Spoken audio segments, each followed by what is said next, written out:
I've been thinking a little bit more about the dynamic, between like, Americans and foreign chicks. And if y'all wasn't on the stream before when I talked about it, I pretty much kind of highlighted how, American culture, a lot of us are just kind of, I won't say raised, but we just live in a culture where kind of like people are just more independent. And the way we deal with and view family is a lot different than a lot of these foreign chicks.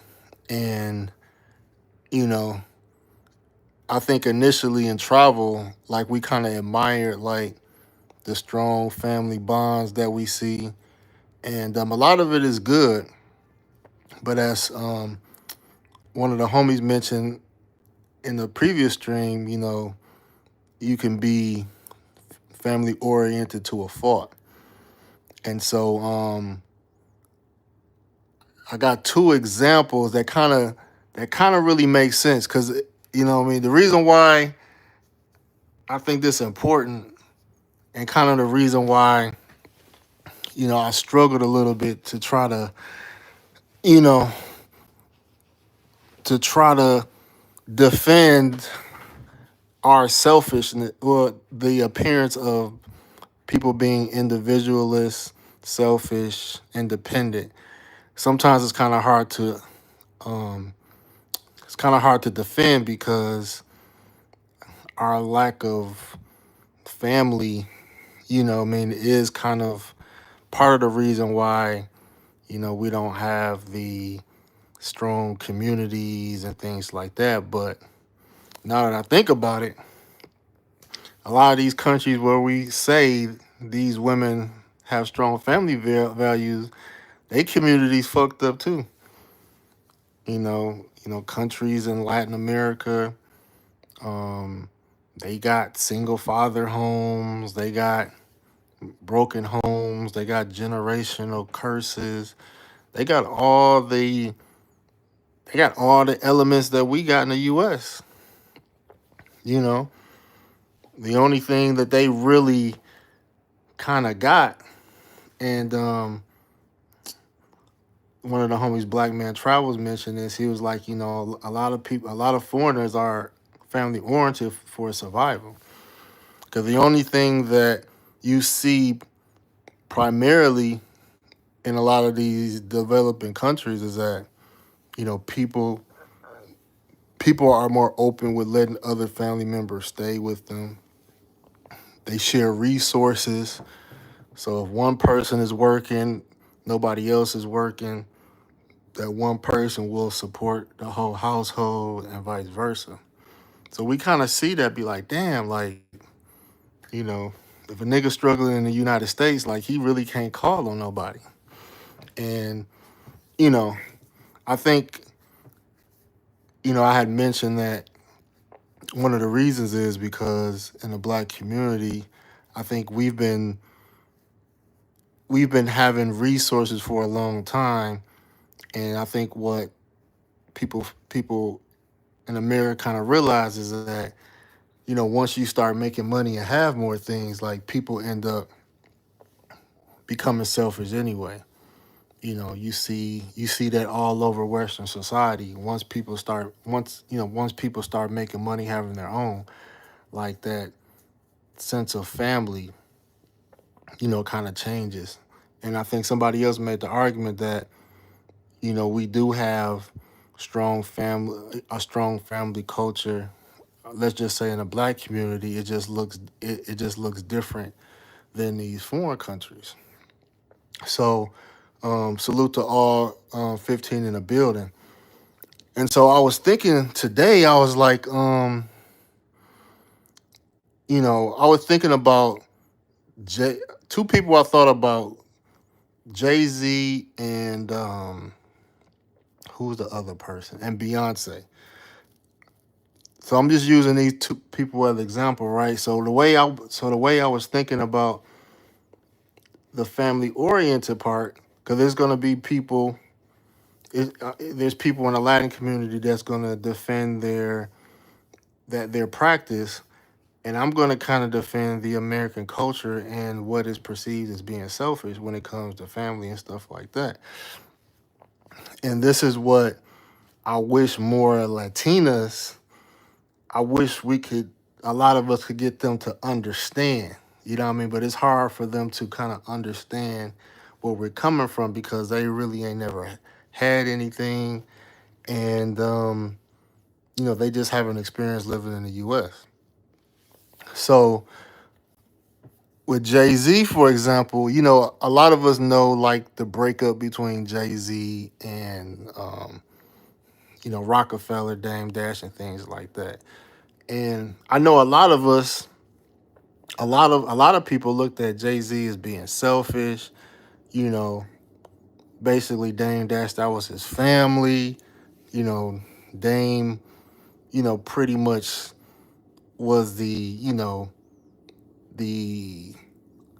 maybe the brains behind. He put a lot of work in. They was a team. Dame's contributed a lot to opening them doors. You know what I mean?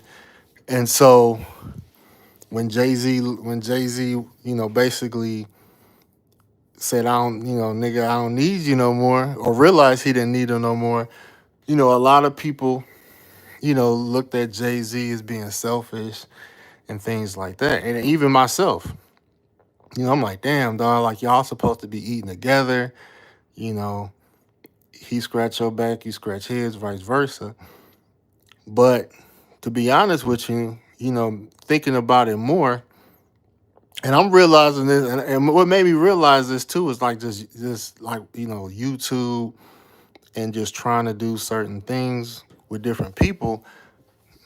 You can get to the point where you realize like you carrying a team. So this is the American mindset. So you get to the point where you're carrying a team, and Jay-Z got to the point where he like, well, we're gonna see who the talent is. We're gonna see who's the talent is. And when Jay-Z, cut ties with Dame, we really seen who the talent was, and it really was Jay-Z.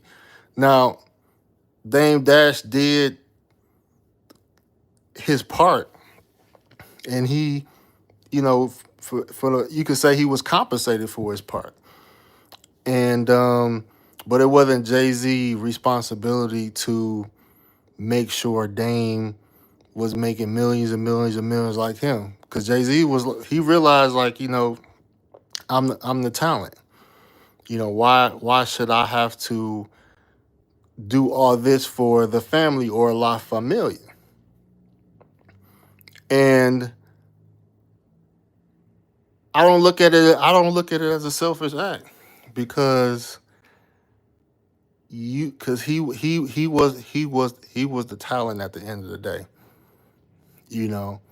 And that's the epitome of the, I would say, the American mindset, is that you don't subsidize, you don't every everybody is worth what their talents and efforts can give them, to make a long story short. And so if Jay had that La Familia mindset, then Dame would be wealthier off the back of Jay-Z, which he probably felt like wasn't fair, or or merit based. So I could say the same argument with like Beyonce and Destiny Child too. And people probably say the same thing with Destiny Child, like, man, like they came up together, which they did. A lot of people come up together. We're just gonna say, let's just say Destiny Child was family, and at some point, Beyonce, or people realized Beyonce was the talent, was the biggest talent out the group, and she didn't need him. Did she need him in the beginning? Yeah. Did they get compensated for their contributions? Yeah. you know. And so I'm saying all that to say is that in in American culture, we we have family, we have people that was there in the beginning, but we get to the point where we uh we become selfish in a good way. We're selfish because whatever we accomplish, we did that based off of our talent and ability, you know, and it's not for us to make sure everybody around us makes the same amount of money or have the same amount of success as we have. Now, people might make the argument, like for example, LeBron James, and say, "Well, LeBron James put people on," but yeah, LeBron James give people opportunities based off of their talent and what they could bring. But LeBron James isn't going out his way to make sure everybody is making the same amount of money as him. He's not trying to split a pot equally amongst everybody. That would be dumb. So the Latina mindset is this La Familia mindset, but what she's gaining, let's say what she's gaining with a passport, bro, whatever the case may be, she's gaining that man and those potential resources and opportunities. She's gaining that off her, you can say talent, her talent. That talent could be her looks, her personality, what she brings, whatever the case may be. So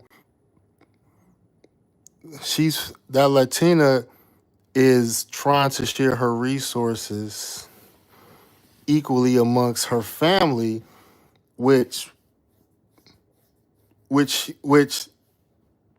isn't a good business. It's not a good business move, and that's why I mentioned people like Jay-Z or Beyonce.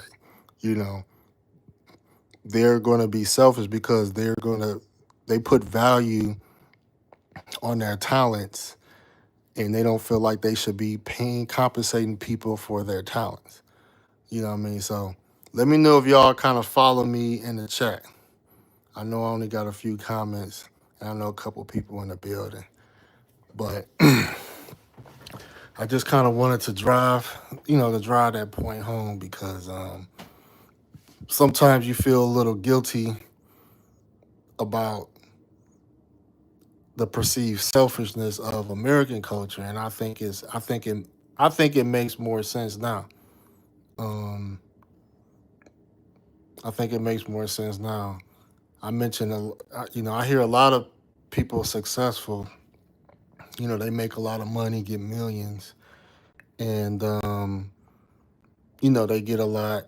Sometimes they get family they never heard from in a while, or people come around and they got their hand out, and there's nothing wrong with helping people and things like that. But we we as Americans, we never feel like we owe somebody, because most of the time how we got to where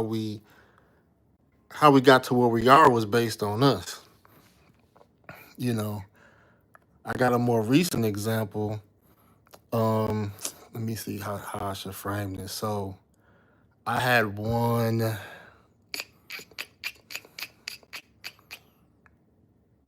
I had I had I let's just say I won something.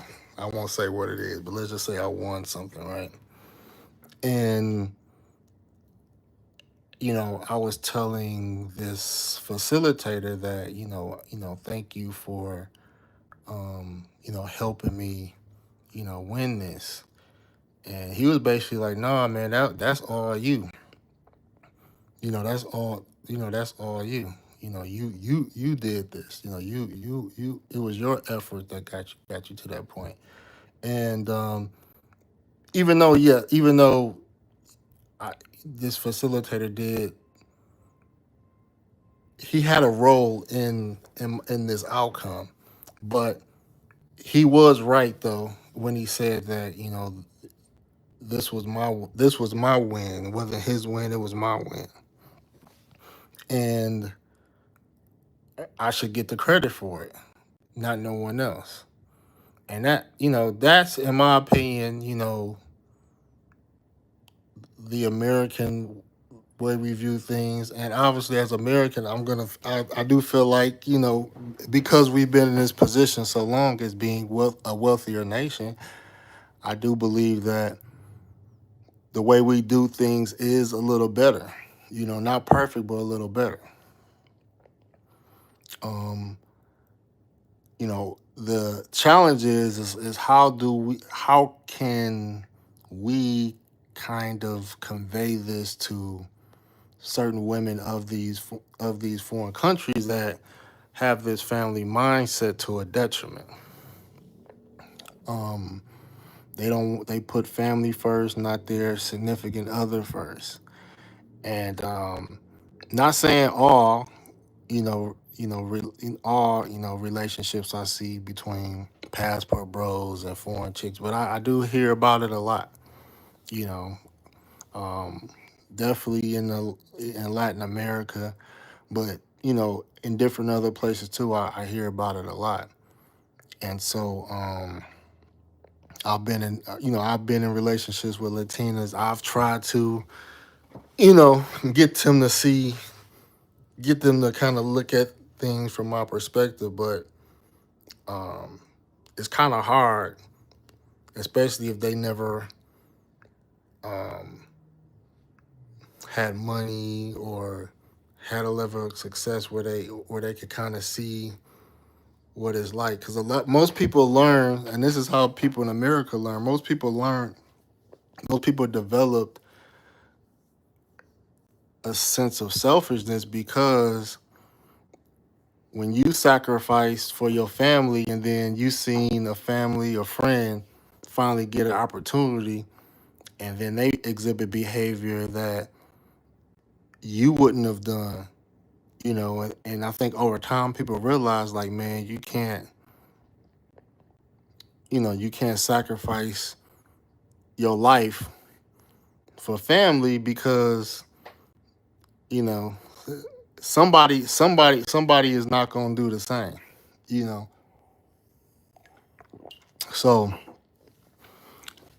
that's the challenge, man. Trying to get if you still, trying to get some of these women to think a little bit more selfishly. Now, it does it does ha- it does happen sometimes.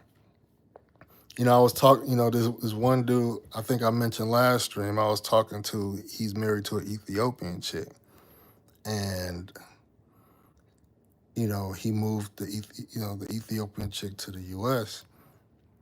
And I was like, man, they're Ethiopians. They're real tight with their family and stuff like that. And I'm talking to like her sister. So I was like, well, do you think her parents? Does she want her parents to come to the U.S.? And he was like, nah, bro. Like she actually was like, they cool over there. Like we could we could help them out from a distance. Cause he was saying like, he was like, I would love to have her parents here, but she not pressing for it. I was kind of surprised, you know. So I don't know if she's that way because of you know a certain comfort she has in the U.S. I don't know if she had that opinion before she came to the U.S. But I was surprised that she was like, nah, like I ain't trying to bring my parents over here like that. I was kind of surprised. So, you know, everything could be based on the chick too. You know, what up, Ellis? But yeah, everything could be based on the chick too, man. But that's a that's a tough one. Because some females, even in my last situation, some females be like, well, if I brought you to the U.S., would you want to bring your family? some will say no, but then you never know. Chicks change their mind in the future. I think I had a guy on a panel some months ago, and he showed his family, his Filipino family, his Filipino wife and her mom in America, and he was like, "Bro,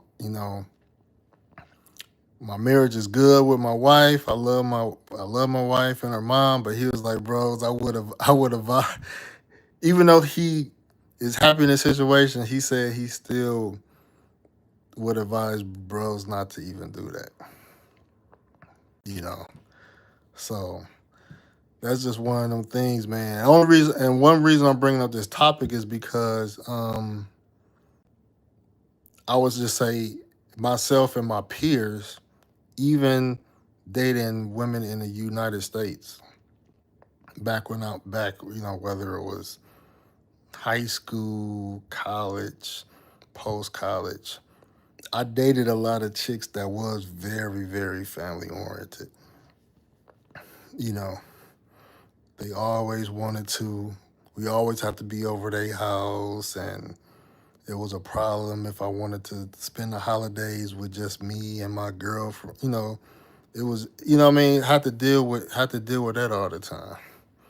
You know, ex-wife crying in tears because this her first New Year's without being around her family. You like, God damn. It's like, damn, one Christmas, one New Year's is not the end of the world, you know. So that's the thing that I'm just not compatible with that, man. It's like, damn, what you gonna do when they leave this earth? You gonna be like mad, like, damn, now I gotta be around this nigga. My family dead and gone. It's just some things just weird to me, man. Salute, Isaac. Salute, man. So it's an important. It's not talked about a lot when people talk about like vetting and what to look for. Like, people don't talk about the family dynamic between like the woman and her family, but it's very important for us to really think about and discuss, because we don't come from that type of culture. And we don't come from that type of culture, but some people in the United States, they do have those dynamics. Some women hate it about men. They'll call them mama's boy. Oh, he a mama's boy. I don't like mama's boy. You know, I was never the type of dude that would be considered a mama's boy. That just wasn't me. But some dudes are considered like that. Salute, Ronan. Salute, salute. That boy up early. I think it's early out there. No, it's probably like 9 or 10. Yeah, I might have a 12 or 11 hour difference, man. But yeah, man, but yeah, that's something that if you're a guy that's just not, if you're a guy that wants a woman that's gonna put you over family, you know, and when I say you over family, I mean in the sense of like, y'all damn near married or about to be married, where she's supposed to put you over family, you know, or at least on par. If that's important to you, you really need to see what type of woman she is before it get too deep, man. Because most of the women that's like that, they not, they're not really gonna change. It gotta something really drastic gotta happen for them to even change or think differently. You know. Um, so it's just hard, because I could say, well, because I do know some women that moved to the U.S. and then they come to the US and they like, man, I ain't trying to have my family here. They gonna be this, they gonna be that. But then you might get some chicks that be like, man, I'm bored, I miss my family, I wish somebody was here. So you just never know. You just never know how they're gonna turn out once they get here. So it's a hard thing to predict, man. But it's something that you definitely want to kind of vet for. You know, um, I would say one way to kind of I would say the best way to kind of get an idea about it is to try to do something with you and your girl around the holidays, just you and her, and see if she has any trepidation about it. Especially basically like Christmas and New Year's are like big family days or family times with chicks. Um, when I was in South Africa, I noticed chicks wanted to be around it. They prefer being around their family more. Um, but if you got a chick that be like, baby, I just want to be with you. You know what I mean? Like I could, you know, I could see my family anytime. Then you got a solid one. But like if she giving like some strong, if she don't feel comfortable about the idea of y'all two just doing something for like around the holidays, then that's something you know, you really gotta consider. You know.